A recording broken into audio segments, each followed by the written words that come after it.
Welcome to SVGTV News for Tuesday, September 9th. I'm Jimmy Prince to the details. The heavy rains which affected the country last Saturday may have caused significant damage. However, according to Prime Minister Dr. Gonzalez, it was not significant enough to warrant outside assistance.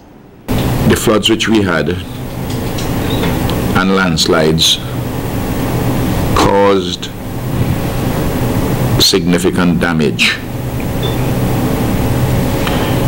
but to the infrastructure and to homes, but not at a scale which approaches anywhere where we need to seek any assistance from any entity outside of St. Vincent and the Grenadines. Because I begin from the standpoint, if one family is dislocated, it is a significant damage. Because in a small country like ours, of 100,000 persons, we feel a sense of immediacy when people are dislocated from their dwelling place. Similarly, when we have roads blocked for any period of time, or we have a challenge on any of the roadways, that it becomes significant. Prime Minister Gonzalez pointed out that all systems were in place to deal with the aftermath of the rains which caused flooding and landslides in several areas of the country. Dr. Gonzalez made it clear that all was ready to go despite the absence of the Director and the Deputy Director of the National Emergency Management Organization, Harry Prince and Michelle Forbes. The Prime Minister said that he was in contact with some key individuals, including the Chief Engineer, former Minister of Transport and Works, Senator Julian Francis, who were on the ground.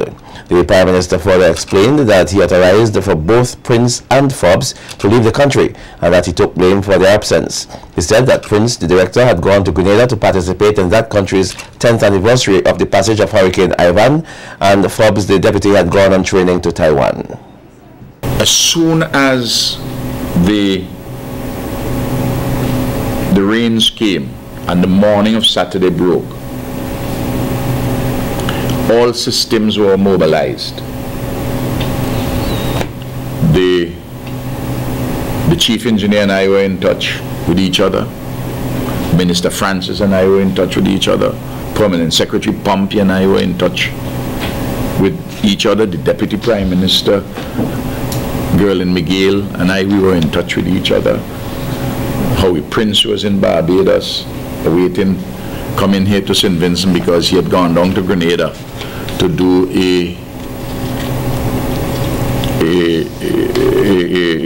take part in the anniversary, the 10th anniversary of Hurricane Ivan. Prince was in Grenada at the event, which is the 10th anniversary of the passage of Hurricane Ivan, and Ms. Forbes was in Taiwan, and the Prime Minister spoke about that. I know that some persons, I understand, had posted in some news item or on the media that how you could have Howie and Miss Forbes out at the same time, and they were saying that Howie is on holidays, and how, well, the fact Howie is not on holidays. I in fact take responsibility for sending him down to Grenada for one day. He got caught in the storm. From time to time during the course of the year, how we'd have to leave the country. Just like I, as the minister, would have to leave the country. In December last year, I was in London.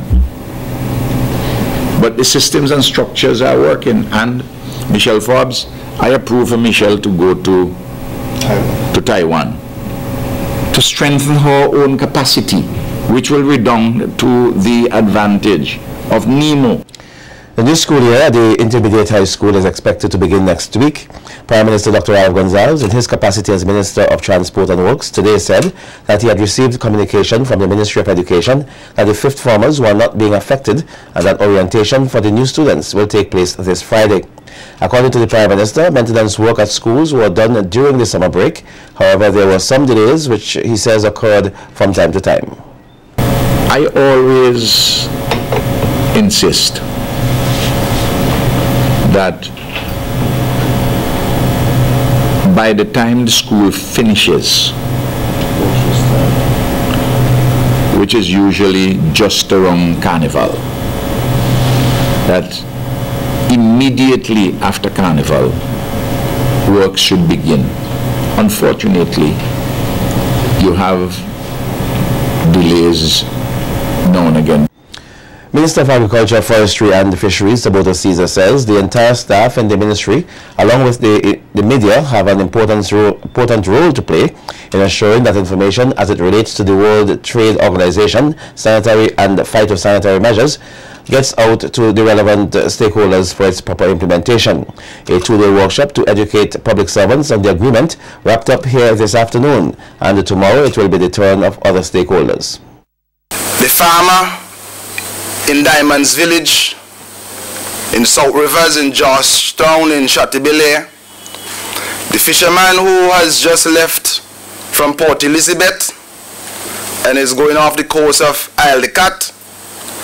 If you ask him what SPS stands for and the SPS agreement, or even the role that he has to play, it will be like telling him to attend a test match where he has no appreciation for both teams.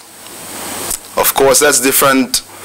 That's a different set of appreciation that you would have when it is a one-day international and you are a follower of the two teams. And it is something that I'm going to discuss with the chief and my permanent secretary, because I do not want such important information to remain in the four corners of this room and in the financial complex. We have to get it out to the farmers, to the fishers, those persons who are in poultry production and also in livestock production.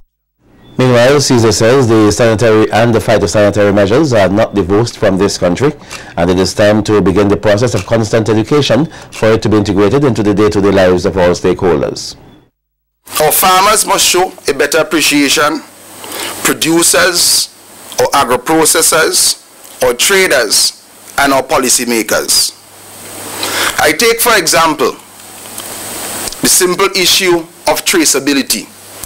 And I can recall when traceability was introduced in the banana industry, where the issue of having a barcode and the persons who are purchasing bananas in High Wycombe, in Liverpool, in London, they wanted to know exactly which farmer in St. Vincent and which farm that the produce, the banana, was coming from.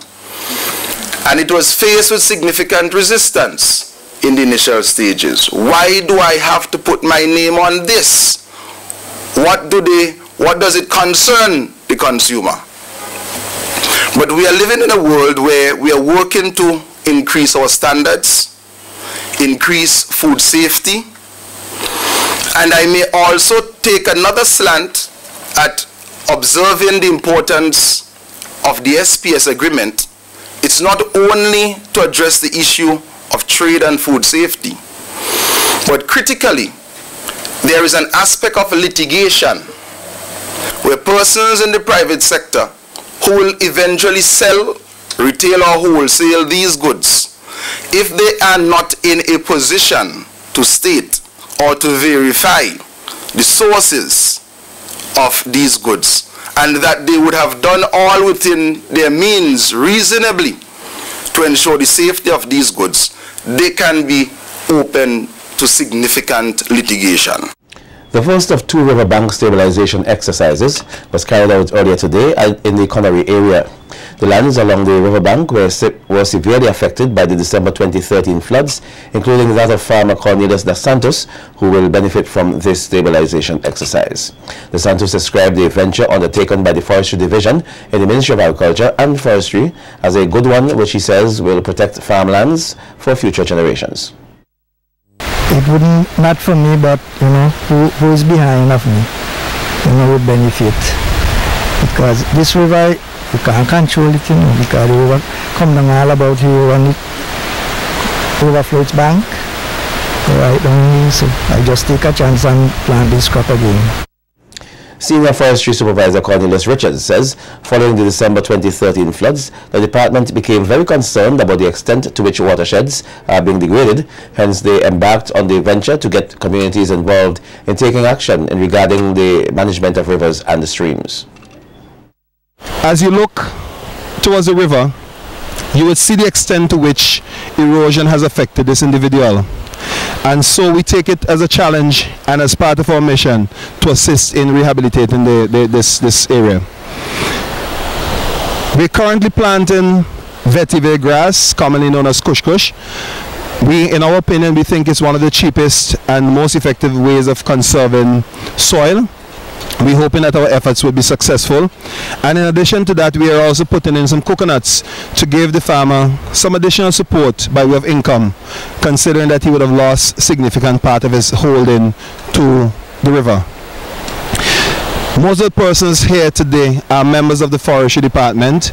We did some community mobilization, but I guess at a particular time of day, we weren't very successful in capturing a large community audience. So most of who you see here were persons from the Forestry Department. Richards says Mr. De Santos' farm was selected for assistance because he was one of the persons most affected by the December floods in that watershed area and who has the least resources to address the problem. We first approached him a couple of weeks ago, asking his permission and his support in allowing us to come and assist him. He gladly, accepted the invitation. And we are we're in deep gratitude to Mr. De Santos for allowing us to be here today to assist him in ensuring that his land is preserved and so that he can continue his agricultural production opportunities and so on. We just want to urge the general public that our watersheds are very fragile, very critical to our development as a nation, and that we're urging persons to play their part in ensuring that our watersheds are well protected.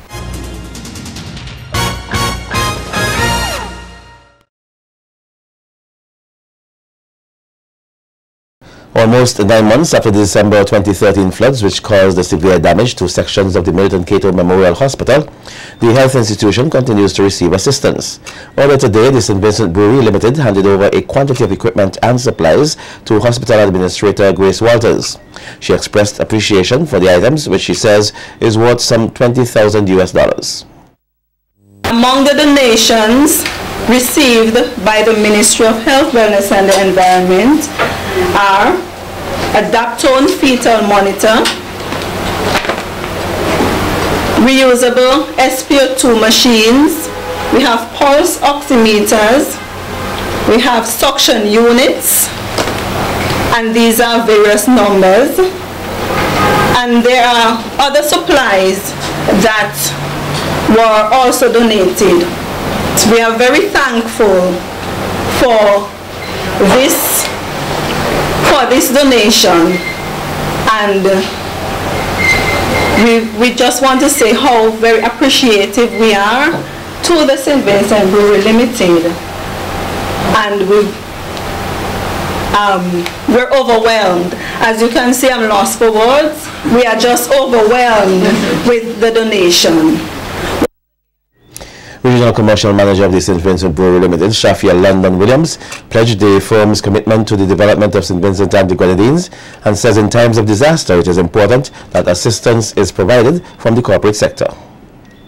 One of the top employers in the country and one who unapologetically boasts of the most iconic brand for St. Vincent, Hyroon, we confidently live up to our pledge of wanting to operate in a better world. We thank the people of St. Vincent and the Grenadines for their continued support of our brands. We are known and loved for having exciting promotions where we give back to our consumers.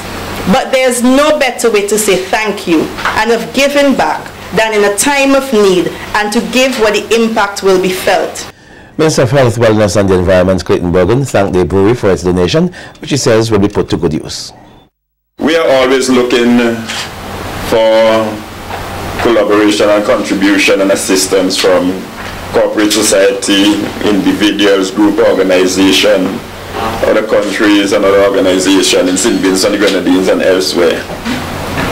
And we are always happy when we get stuff, because health is a very expensive venture, something that no government in the world can provide for the citizens of their respective countries. And anytime we get gifts, anyone asks us if we want help, we always say yes, because the contributions will go a long way in aiding patient, looking at the health and welfare of the people of St.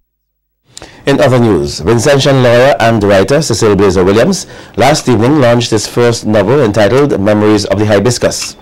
President of the Vincentian Association of Artists and Writers and Producers, René Batiste, in her remarks at the ceremony at French's house, says the book presents the younger Vincentian generation with the opportunity to learn more about the history of St. Vincent and the Grenadines, while at the same time getting a glance of what Kingstown once looked like. But he says it is her hope that the Memories of the Hibiscus will become a required reading for schools here. So I'm hoping that we can expand this, because the quality of the conversation from our 18 and 25-year-olds need to be a lot better than what it is when I listen to the expressions on the radio stations. We have to start to occupy ourselves. We are losing trend of the fact that we are not living in our little world called St. Vincent and the Grenadines anymore. We are living in an OECS union. It hasn't dawned on us because the political splash was not a big splash to wet you down yet.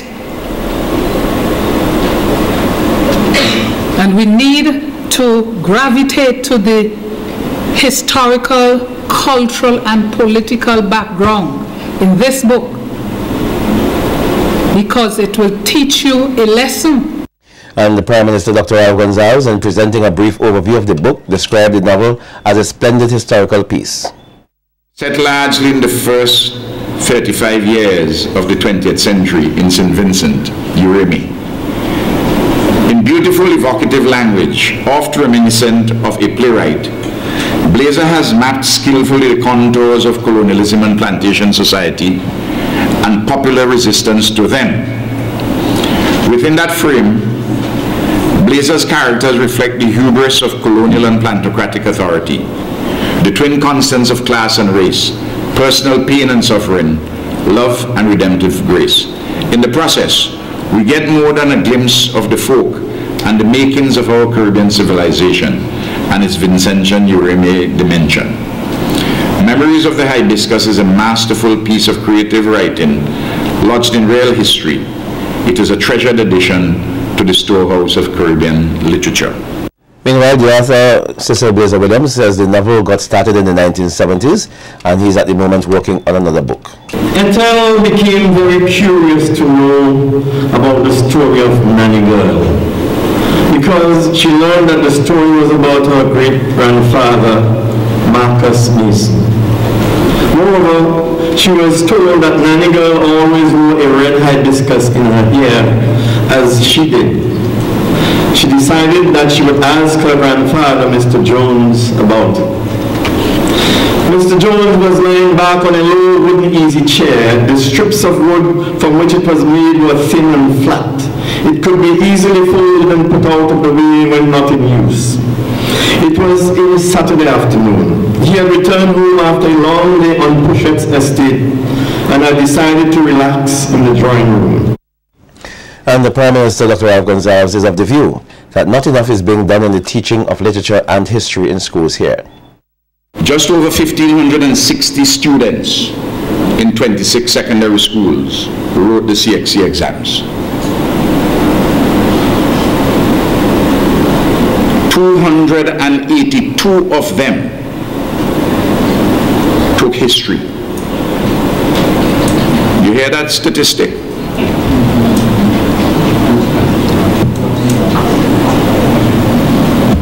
$361 took literature. And of the 361 who took literature, 144 were from the girls' high school. There are 4 or 5 secondary schools which do not offer literature, and 4 or 5 who do not offer history. And I think there are 3 which offer neither history nor literature. That is entirely unacceptable. Some police news now. 2 men from the Glen area are now jointly facing 4 separate criminal charges. Bernard Gloucester and Randy Pompey are accused of entering the dwelling house of Julia Antwine of Glen as a trespasser, and at the time had a gun in their possession with intent to cause injury, for unlawfully discharging the firearm at Darcy Nicholas, and also for assaulting him, causing actual bodily harm. The 2 were escorted before Senior Magistrate Rayshon Brown Matthias on Monday and pleaded not guilty to the charges. The police prosecution, however, objected to their bail, stating that both are flight risks. He also stated that both men are of interest to the Kalakwa police with regards to other gun-related incidents that have been committed recently in the area where several persons lost their lives.